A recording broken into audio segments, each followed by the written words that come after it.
You wanna get away? You better get in line. Won't go another day of wasting any time. I've got a lot to say, can't hold it in this time. Got no filter, I got no filter. Hey everybody, how are you doing? John Anthony, Chairshot Sports. Welcome, special edition here. Gotta talk about Saturday night's main event.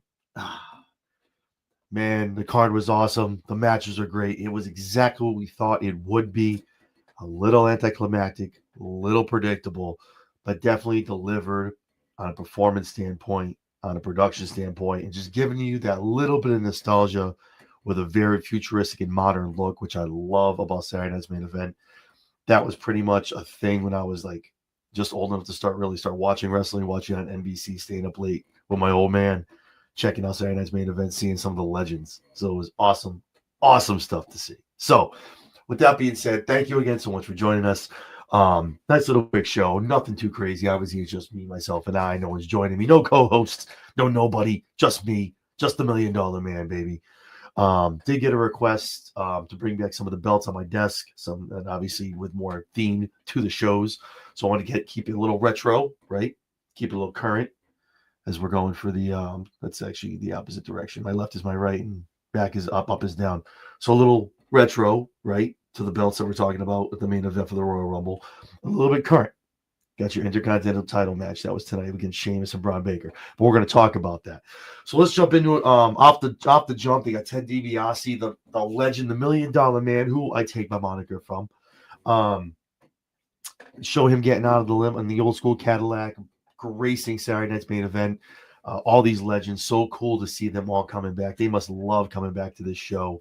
As a lot of them built a lot of memories, a lot of matches, and a lot of good times up and down the road being on TV for that event. So anyway, that all aside, all the nostalgia aside, let's get down to the card at hand. Nia Jax, Rhea Ripley is starting out for the Raw Women's World Heavyweight Championship. And again, this goes back to what I'm saying. We all pretty much knew Rhea was going to retain here, but a great match on both of these women's accords. I've said it before. I was a big Nia hater. I'm a very, very big proponent and a very big celebratory person of Nia now that she's back, what she's doing in the mic, all the LB she's lost. She's looking great in the ring, doing amazing work ever since she's come back, especially with her run as WWE Women's Champion over on SmackDown. I mean, we get some awesome spots. You have Nia hitting the Annihilator on Rhea's back. Pat McAfee losing his mind, saying how Rhea just broke her spine. Love that. So that was good. Just some great spots. Rhea tried to hit the Riptide the first time, falls back because of the weight of Nia. At the end of the day, we get a Rhea Ripley Riptide on Nia Jax, classic Rhea pin in the middle of the ring, 1, 2, 3, and Rhea retains the Raw Women's World Heavyweight Championship. A lot of cool stuff, a lot of things in between while we're in the matches trying to get there.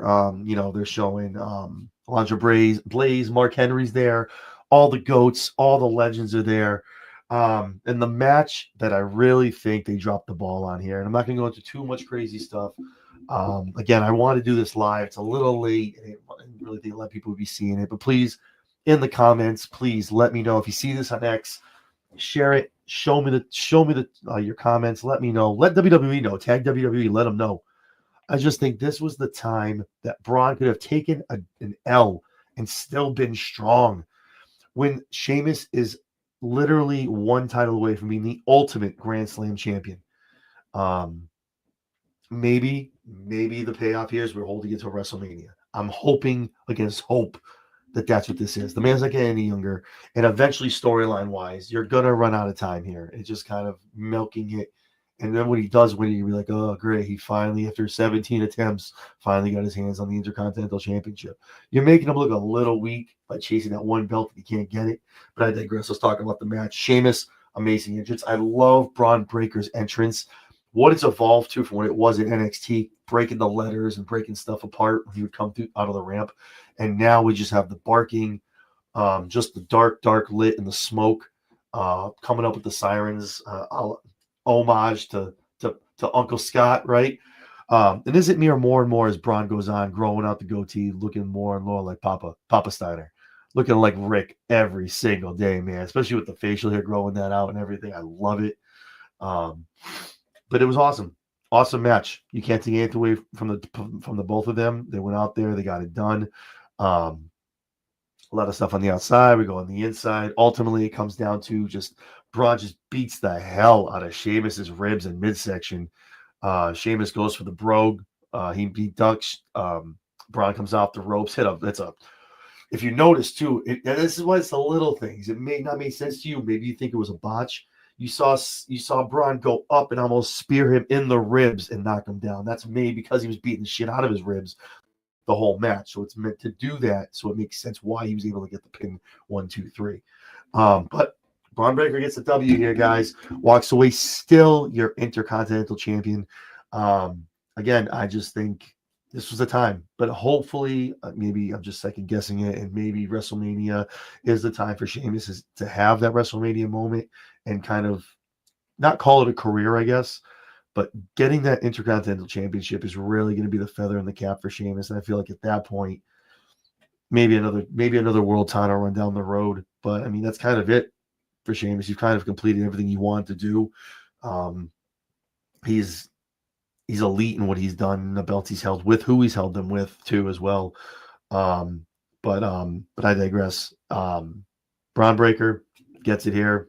Hats off. A good call, great match, but I really think Sheamus could walk away here. And then before we go into the Cody and the KO signing, right, with Shawn Michaels, the reason I also wanted to see a title change, a meaningful title change, right, is Saturday Night Main Event worth watching? And that's not a question I'm asking myself and the wrestling fans that watch Raw, SmackDown. If you're watching Netflix, you're watching USA, you're watching CW, you're watching it on a regular basis. You're like, yeah, I watch the product, of course. But you're going to take time out of your Saturday night from 8 to 10, once every 3 months, to watch a card that they're going to put together with title matches and things like that. They need to stick to like non-title singles matches where you're kind of up in the air. Maybe someone wins it. This is why. Like, and we'll talk a little bit about with the Strowman and the Jacob Fatu match. But you want there to be some kind of title changes, right? You want there to be a reason to tune in. If this is just a glorified house show, and I'm not taking anything away from the wrestlers, I'm not taking anything away from WWE, the production value, any of that. What I'm saying is, if I have something to do at 8 o'clock, I'm not talking about watching anything else on TV, but I have something to do, yeah, I'm probably going to DVR it anyway. But am I going to take the time to really vest myself into watching a Saturday Night Main Event, or catch the highlights on Twitter, catch the highlights on YouTube, catch it on Facebook, and just kind of Google the results? Why would I watch it when every champion's going to retain anyway? There's going to be some nefarious shit going on. There's going to be a DQ. They're going to keep it. You know what I mean? Things like that. You want Saturday Night Main Event to be watchable. You want people to invest their time. I'm not saying I want world championships changing hands at every Saturday Night Main Event, but have a title change. My biggest things when I put my predictions out earlier, we went 4-1 technically. I'm not going to count that DQ with Fatu. Fatu should have won that damn match. Damn it, I'm 4-1. But yeah. So, no, I just think it's one of those things where you need to have some kind of surprise shock value. And that was the thing I was trying to say when I put the predictions out. And then when I was watching and I saw that Braun retained, I went, oh crap. Now they're gonna put the title on Jay. Something's going to happen. I thought it'd be Goldberg or someone's going to come out and mess with Gunther. And I messed up. But no, it's literally everyone retained. And the matches that were, I mean, the one match that was a singles was good. It was good. Not as the ending was crap. I'll say it right now, the ending was crap. We'll talk about a little bit about that more in a minute. But I just think you need to have some kind of unpredictability to it. You want people to tune in and go, damn, he might just lose the belt on Saturday Night Main Event. Okay, rant over. More legends. Dory Funk Jr., Hacksaw Jim Duggan is show. Ho! Show all the legends. Homage to the old Saturday Night Main Event. Remember, guys, cool game. Every time I say Saturday Night Main Event, everybody drink. Next up was the Kevin Owens Cody Rhodes signing for the ladder match at Royal Rumble next week. Shawn Michaels was your facilitator. aka moderator, aka deacon of justice, whatever you want to call him. He's just supposed to be the calming force, the calming winds to get these two to sign a contract. Like their own not like their general manager Nick Aldis can get these two to sign a contract because that's their job and that's their manager. But no, it's fine. Just have Shawn Michaels come up from NXT. He'll take care of it. But it was awesome to see him in his hometown of San Antonio. Great pop. I'm sure it was fun to hit for him to be out front of the fans as well. Shout out to Kevin Owens' Cody Sucks Egg shirt. For those of you who don't know, that's some long-standing stuff with the Rhodes family. That shirt has some homage. Google it. Take a look at it. Dusty had that kind of. It was that was an homage. I got to give KO's shirt game is unmatched and undefeated, and he's coming out in these Bret Hart like pullovers are tough. Man, KO gets it done, man. Can we talk? And we could talk. We just go back talk about SmackDown too, like. KO coming out in his opponent's wife's like merchandise. Kevin's a dirty man, bro. I love it. I love it, man. I'm telling you, if you take a look at our Royal Rumble predictions that I had this past week, I'm telling you, I need me some heel Owens with that championship belt. We'll talk a little bit about that more this upcoming Tuesday. Myself, Vinny, and Mike will be getting together, and hopefully a special guest to chime in and talk about the Royal Rumble and our predictions for that. So it was a great signing. Sean pretty much is like, guys, sit down. No, you don't want to sign. You don't want to sit. That's fine. I dig it. You're going to sign it anyway. Cody pretty much is, listen, sign the belt, sign the contract, bro. Just sign it. Let's go. Signs it up 1-2. Hands the pen over to KO. And I'm looking, I'm like, it can't be this easy. Like, what the hell? Like, there's going to be some serious shit going down if KO's just going to sign it right off. And of course, Kevin puts the pen down, grabs the mic. I love that we keep calling back. I love it. We keep calling back to Cody leaving and starting his own company and calling that quitting. I guess he quit. I mean, he did because he didn't like Stardust, but like he only started like another promotion that's now still thriving almost 6 years later. Like, not really. It's not really a hit, but I get it. So yeah. We talk about that. Cody's pretty much like, shut the hell up. I don't talk about the past anymore. Just sign a damn contract. I want to be done with you. I want to be done with this. So I want to have the match on Saturday. Call it a day. I'm the undisputed champion. And I focus on whoever the hell is going to win this Royal Rumble and who I'm going to face at WrestleMania 41. Kevin Owens like, you know what? It's good. You're not going to be done with Kevin Owens. And he goes on this whole tirade of when he becomes champion, he's going to take everything from him and take everything that he had. And when he came back, gets the photos and the pictures and the cups. It was very a la CM Punk, just to be honest with you. It sounded very much like CM Punk when he was talking to John Cena. That's very much what that word. This rivalry kind of like makes me think of a little bit. Except without the leaving. Yeah. Almost there, almost the whole way, and then HBK's got to be like, "Why do you sound so jealous? You just sound jealous." And of course, KO goes in on HBK about giving this belt more prestige than he ever did. And how he quit too, and how he'll never lose his smile if he becomes champion.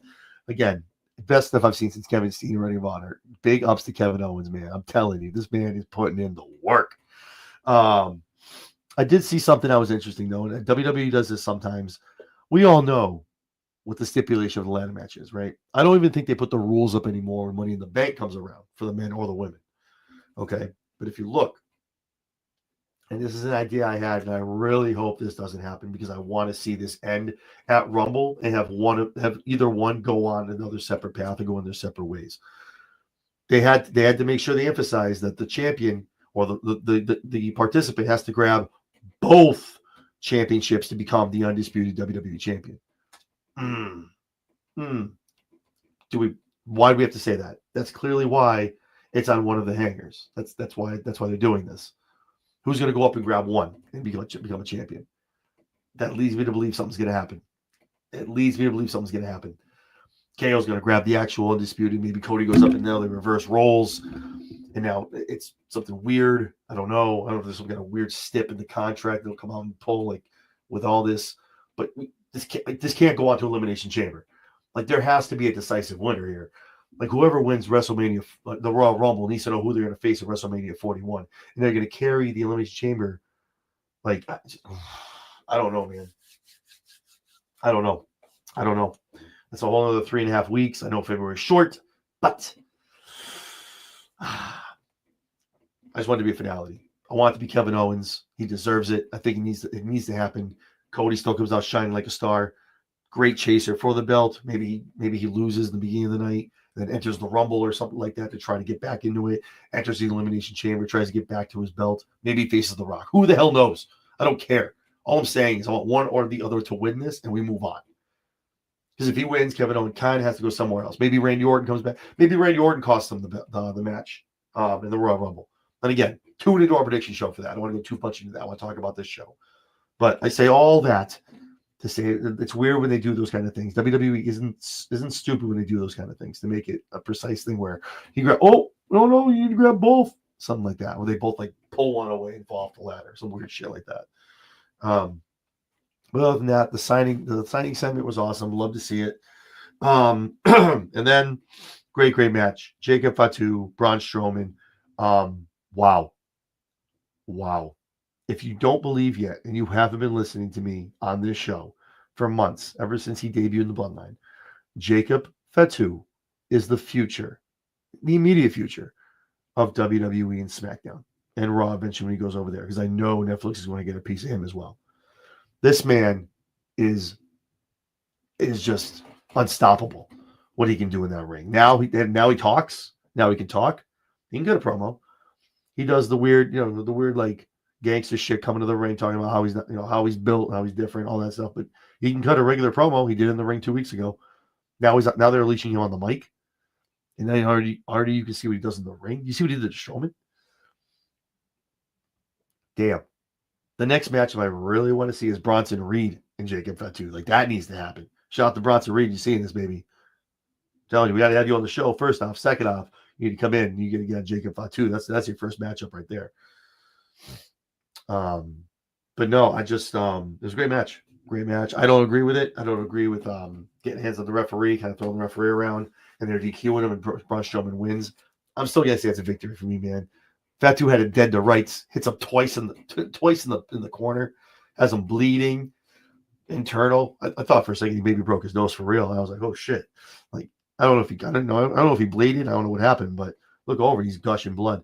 And then Fatu's like, you know what? Screw this. I'm hitting 2 moonsaults onto this man. In front of all this and everybody, knocking out security with the chair. Fatu is a problem. And he's going to be a problem for a long time. Way after Roman's gone. Way after Solo's doing his own thing in the singles, in a singles somewhere else, either in the same show or a different show. Fatu's going to be here. That man is a future champion. And when he gets his hands on that gold, God bless the rest of the roster. Because I'm telling you, obviously, it's all scripted. It's all fake. But God, this man goes hard in the ring. And you can see it when he wrestles these guys. They're Samoan, man. And he goes hard. He's done it in New Japan. He's been in a lot of other places. He does not screw around in that ring, bro. But so I guess I have to say Braun Strowman wins the match via DQ. But Fatu messed him up, left him a bloody mess. EMT, security, referees down. Shout out to JR if you know where that line's from. So yeah, I think Fatu needed a win here, but again, it's him getting a loss, but still like looking very, very, very strong. But also not giving Strowman an L. But yeah. But that was good to see. And obviously Tama Tonga had to come out, kind of talk him off the ledge. Where's Tagovailoa? I don't think he's injured. I just think he kind of fell in the cracks. But right now, Tama Tonga is the guy out there, kind of the tag team right now going at it. Going forward, I should say, taking on everybody else. Yeah, and then we come to the Jey Uso Gunther match. 5 stars. 5 stars. I knew Gunther wasn't going to lose. I knew it. There was no way. But damn, did they make it. Damn, there's so many times when you thought Jay was going to get that 1, 2, 3. God, they're so good. I want to find out who produced that match. I need to know. Was it Michael Hayes? Who was it? But no, it was a great match. A lot of false finishes. Awesome moves. Gunther hitting moves after moves. Jay hitting hitting frog splashes, hitting super kicks, kicking his guy all over the ring. They're on the outside. They're on the inside. My apologies if I sound nasally. I'm getting over a cold, so I apologize. You have to suffer through this 20-something minute video of this. But at the end of the day, Jay goes for a spear one more time after hitting a frog splash. Gunther flips it around, hits him down with a power bomb, picks him up again, power bombs his ass again, gets him with the weird looking Rhea almost pin, hits the 1-2-3. Gunther retains and is still your men's world heavyweight champion over on Raw. I mean, it is what it is. Jay's got to get out the shine at some point. I think he does become a champion. I don't think it's off of Gunther. It could be. I mean, right now he's 0-3 versus Gunther in singles matches. It could be 0-4. I might be off. 0-3. This is why I need, if I'm not live, I have no one to correct me. Believe 0-3. 0-3 in singles matches with Gunther. And that includes, I think, IC title matches as well. Does Jay get the strap at some point? Does Jey Uso need to be a world champion? That's the problem. I think that's kind of the dichotomy they have to look at, the juxtaposition that Jey Uso's in, right? Obviously, top tier talent. Very organic after he split away from Jimmy, right? Did it all himself. Has the crowd over. Everyone just all day, every day when he comes out, got the whole crowd. You got Pat McAfee, you got Michael Cole doing jumping jacks or something, whatever Michael Cole does when he eats. But yeah. So Jay doesn't need the World Heavyweight Championship. That's the problem. Now, does he deserve it? Yes. Is he worthy? Yes. Would he be a great champion? Yes. All of that. Does he need it? No. No. Pretty sure he's second in merchandise in the company. And he took it out tonight, right? And we're going to tune in on Monday on Netflix. And then, no one's going to care he took a loss. No one's going to care he took a loss. The more and more he loses, everyone just keeps more and more invested, more and more invested. Why would you put a strap on that? Why would you put the strap on someone like that? He doesn't need it. What happens if Gunther loses? Where does Gunther go? Does Gunther just kind of move down and start going for the IC title? Does Gunther go over to SmackDown? Can you see Gunther doing anything else but World Heavyweight Championship stuff? WWE Undisputed Championship stuff. Do you see Gunther go for a mid? I feel like Gunther going mid card is too easy. Gunther just goes down there, kicks whoever's ass has the belt, and it's over. He wins. So that's tough. That's where it's tough because Jay can take L's and he's going to come out. Everyone's going to yeet. He's going to sell more merchandise. He's still over. People love it. People are excited to see him at live events, at Raw, whenever he goes somewhere. I think that's kind of the crutch that they're in right now. I mean, eventually, obviously, I think you need to give it to Jay. Jay has been a great soldier for years, going back to the bloodline, just taking L's, taking things for Roman, and just everything. Was going against Roman, trying to get the belt from Roman. Nope, Universal belt. Nope. Now he wants the World Heavyweight. Nope. I don't know. Does he go to SmackDown and take it from Kevin if Kevin always becomes the Undisputed Champion? Could be. Does Jay, who's going to enter the Rumble, I'm sure, does Jay challenge someone after Mania if someone takes it off of Gunther? It's really weird to me. Where do they go from here? Like Jay, it's just like you can put him in any kind of match. He's going to get cheered. People are going to love him. It doesn't matter whatsoever in the least. But I think Gunther kind of needs to keep that belt for now to stay a little relevant, if you know what I mean. Going down the road to WrestleMania as we head into Vegas for WrestleMania 41. So overall, I think the show was great. The matches were great. Like I said, kind of predictable. Kind of already knew it was going to happen. But production-wise and just giving that little bit of nostalgia, a very new feel, very current feel is awesome. Love the legends. I love the nostalgia of all of that. I remember, like I said, just watching this back in the day when I was a kid, seeing what they do with it now. And shout out to Joe Tessitone too, like getting better every single week. Joe Tessitone, Jesse the Body, man. That man is dangerous with a live mic. Y'all gotta be careful, man. My man just calling out the mayor, talking about canceling schools. What are you doing? Like, stop. You don't need that much. That's cheap heat. You don't need that. But awesome show. I love me some Saturday Night Main Event. I know the next one is going to be, I believe, in April. I believe it's every 3 months. We got one every quarter almost. But yeah, so it's going to be awesome. Great segue into the Royal Rumble. Definitely a way to get people to tune in to Raw and SmackDown next week. Speaking of next week, programming notes. Obviously, we have our Raw rundown on Monday night. Tuesday, myself, Vinny from Suds Media, and Mike from the Run-In are going to be doing our prediction show.